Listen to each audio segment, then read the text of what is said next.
Misteri Sundaland semakin terungkap. Benua yang tenggelam di Indonesia ini ditinggali banyak manusia. Ada juga manusia hobbit loh. Sundaland adalah benua yang perlahan tenggelam di Indonesia dimulai sejak akhir zaman es, 18.000 tahun silam. Yang tersisa adalah bagian yang tinggi yang kini menjadi Sumatera, Jawa, Kalimantan dan Malaysia. Dahulu di Sundaland ada padang savana dan hewan-hewan purba seperti gajah stegodon, sementara daerah yang agak tinggi adalah hutan hujan. Namun bukan cuma hewan dan tumbuhan, manusia juga bertebaran di Sundaland.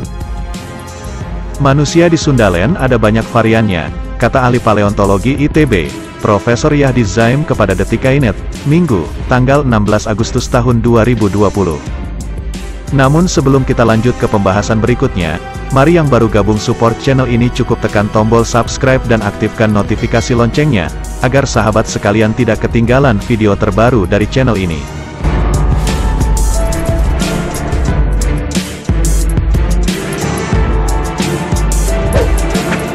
Mereka ini adalah manusia purba yang kita kenal sekarang.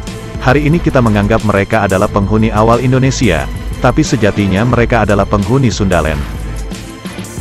Yuk sekali lagi berkenalan dengan mereka. Yang tertua adalah Meganthropus paleojavanicus yang umurnya 1,5 juta tahun di Sangiran, Von Koenigswald tahun 1941, diperkirakan tingginya mencapai 2,4 meter.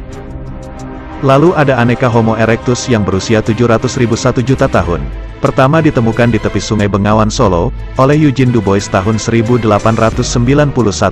Lalu ada banyak penemuan lain di Ngandong antara tahun 1931 sampai tahun 1933.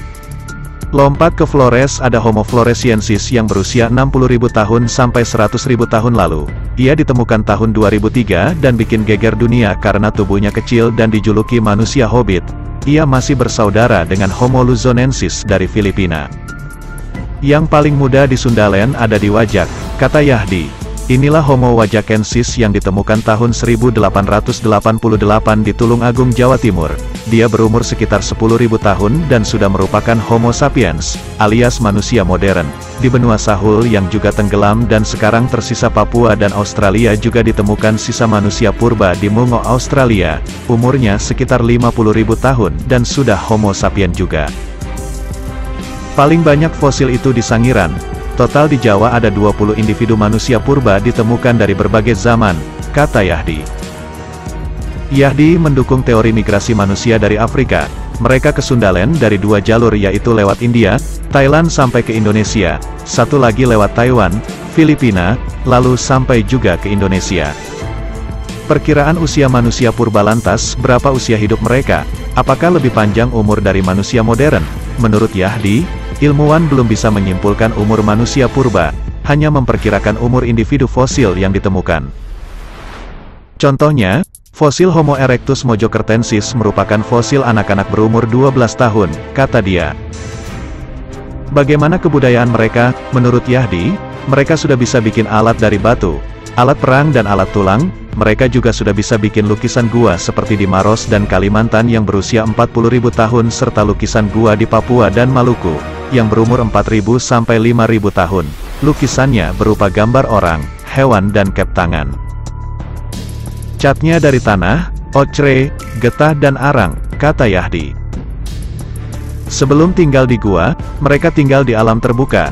Belum ada bukti kalau mereka bisa bikin rumah atau bangunan. Tapi ada sisa pembakaran yang artinya mereka sudah bisa bikin api. Mereka mencari makan dengan cara berburu hewan.